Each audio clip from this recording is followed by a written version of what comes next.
All right, now for the last 2 weeks, there's been a raging debate within the United Kingdom whether the country will, of course, go ahead and impose more COVID-19 restrictions or not.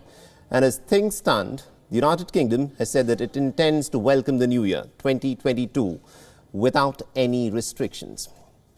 The Health Minister, Sajid Javid, has confirmed the decision that's been made by the British government. Mass events have been given a go-ahead. Nightclubs and discotheques will remain open for the New Year Eve party so that people can go and dance the night away and welcome the New Year. The Health Minister has said that vaccinations and booster rollouts will, of course, be the strategy that Britain will rely on at this point of time. There will be no further measures before the new year. We won't be taking any further measures. Of course, people should remain cautious as we approach New Year celebrations and, take a lateral flow test if that makes sense. Now, Boris Johnson's cabinet has been rejecting new measures since before Christmas, at least for the last fortnight.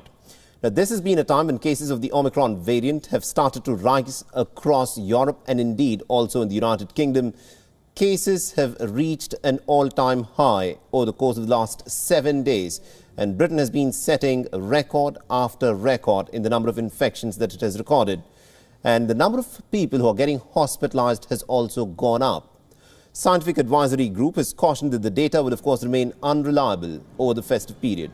Testing and hospitalization patterns will, of course, keep changing, and scientists have criticized this latest decision by the government, saying that the moment of greatest divergence between scientific advice and legislation is now upon us.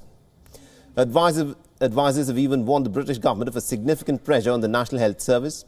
The ministers have resorted to repeated calls for caution and restraint by individuals and exercising their common sense in how they would want to welcome the new year and spend the festive season. The Prime Minister is, of course, under a lot of pressure from a very rebellious Conservative party. There are questions that he's been made to answer about secret parties and also the collapsing poll ratings. England is a bit of an exception, or more like an oddity within the United Kingdom, because Scotland, Wales and Northern Ireland have all limited social gatherings and mass events. Large gatherings, indoor and outdoor events, and also restaurants and discotheques, etc. have all been banned. There's a cap on number of people who will be allowed for smaller events, and the British citizens who cross the borders during the holiday season are bewildered with a different set of rules that have been put in place in different parts of the United Kingdom. How are you finding this day one of new restrictions again here in Northern Ireland? I am slightly bewildered. I don't understand them. I've come over from Scotland, so everything's different. There's different types of passes. We use an NHS Inform pass over there. Over here you have to show something when you walk in. Over there you don't. I have no idea. I am totally lost. Do you think, though, there just needs to be a bit more cohesion? There's no cohesion amongst the passes or the rules, and I don't really understand. WION is now available in your country. Download the app now and get all the news on the move.